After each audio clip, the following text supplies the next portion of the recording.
Hello everyone, Danny here today to talk to you about the audiobook The Art of Asking, written and narrated by Amanda Palmer. In this review, I am going to cover the content, the structure, and attempt to cover the purpose of this book. I'm also going to let you know what I think of Amanda Palmer as a narrator. And as with all of my audiobooks, if there's any mature content that I found in the book, I will let you know about it. Now, before I get started though, if you love audiobooks and you're looking for a good, reliable source to help you pick out audiobooks, subscribe, turn on notifications, check out my library of past videos. Now, to the review. I got this book because it was an Audible daily deal, and it really was a toss-up. The title intrigued me. It seemed like a kind of a self-help genre book that I thought might be interesting to listen to and do a review on. But the cover art kind of threw me, because the cover art shows Amanda Palmer, and it's from the top half of her, and she's naked. She's holding her hands over her breast, and the title of the book is painted onto her chest. And it just kind of threw me. So, well, it's a daily deal. I'll give it a try.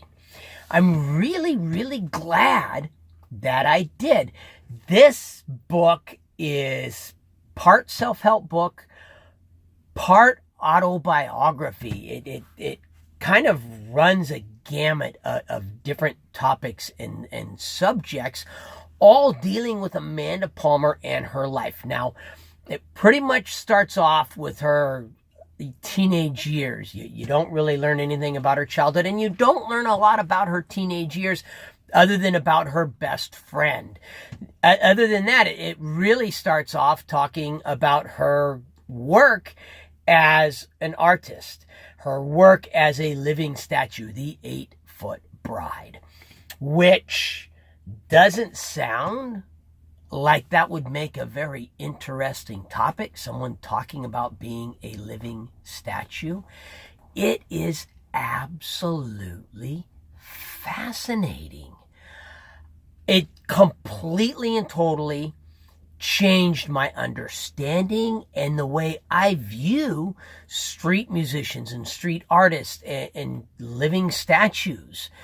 She makes a reference in there to people contacting her to tell her that she had changed their views after her TED Talk, because what kicked this whole thing off was a TED Talk she did. Now, if you're like me, where you don't really follow the news, you may not know who Amanda Palmer is. I didn't know who Amanda Palmer was prior to this book either. So all the controversy that comes up in this book, I knew nothing about. I didn't know who she was, didn't know about the TED Talk, any of that. That comes out in the beginning of the book. But she says that a lot of people contacted her to let her know that, her TED Talk and everything really changed their views on street artists. And I'm one of those people. When I saw living statues, I would have been one of those people thinking, get a job. And she talks about how hurtful that was when people would holler at her to get a job, because that was her job. She was making better money doing that than she was being a barista. And it was something that she worked hard at, and something that allowed her to have a real connection to the people around her. I mean, it really dramatically changed my view of street artists and street musicians. She covers several controversies that she was involved in, basically to do with her indie rock group.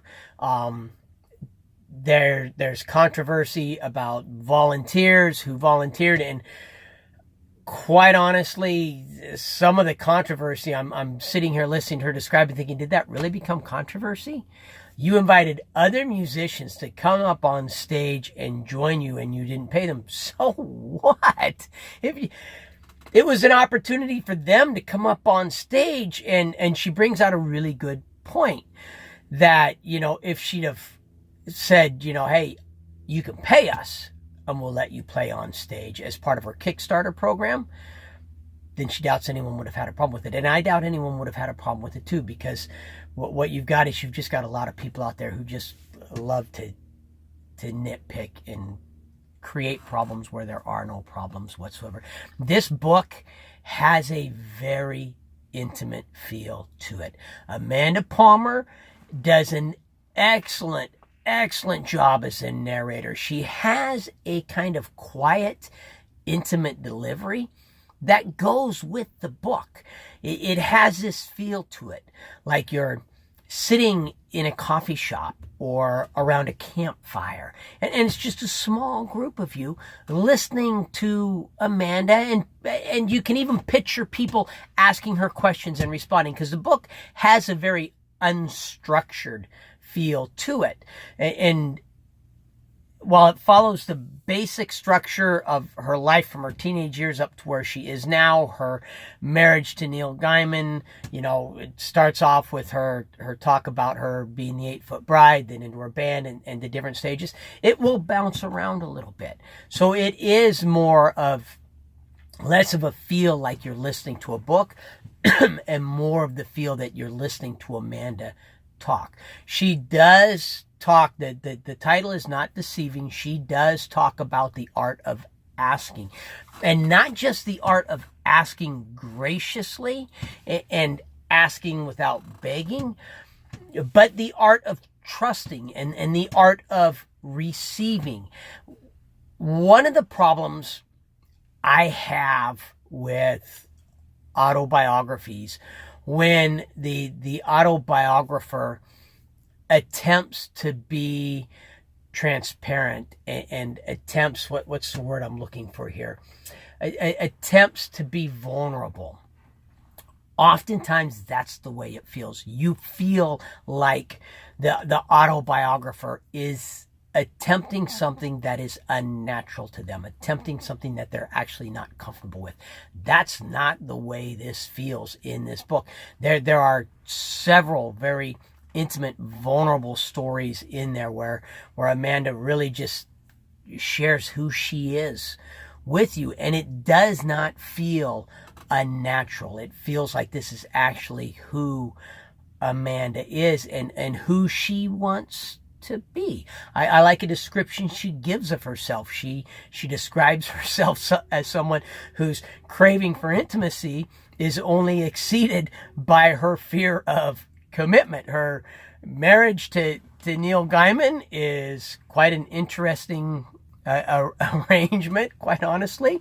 It works for them, and that is absolutely wonderful. There's a good bit of language in the book. There's a good bit of sex in the book, none of it graphic or pornographic, but like I said, I didn't know anything about Amanda Palmer prior to this book. Amanda Palmer was also a stripper. There's references to her job as a stripper. I guess she's an exhibitionist. She even calls herself that in the book. And there's quite a few references to her, going to house parties to where she performs and then gets naked and lets people paint her body, and the things that have happened in situations like that. There's references to sex, quite a few references to sex. So there's a good bit of mature content in the book. What surprised me the most about this book was how much I thoroughly enjoyed this book. I enjoyed this book so much that I could not put it down. Typically, I will listen to a couple of books at a time. And I do that because I listen to a nonfiction book in order to learn something. I want to learn something, so I'm going to listen to this. But I could only take anywhere from 20 minutes to an hour, depending upon how good the book is. And then I got to put it down and go on to something else. And I may have a couple of nonfiction books going on at the same time, dealing with a couple of different subjects. And then I'll go to the fictional book that I'm listening to just for the pure enjoyment of the book. This book was in the nonfiction, I'm going to listen to this to see if I learn something category. But it quickly transferred itself into a book that I was listening to just for the pure enjoyment of the book, to see where Amanda would take me to next. If you like this video, hit the like button. If you like my channel, subscribe. Turn on notifications. But most importantly, no matter what else you do today, make sure that today you listen to at least one really good book. And I definitely recommend The Art of Asking by Amanda Palmer. Thank you.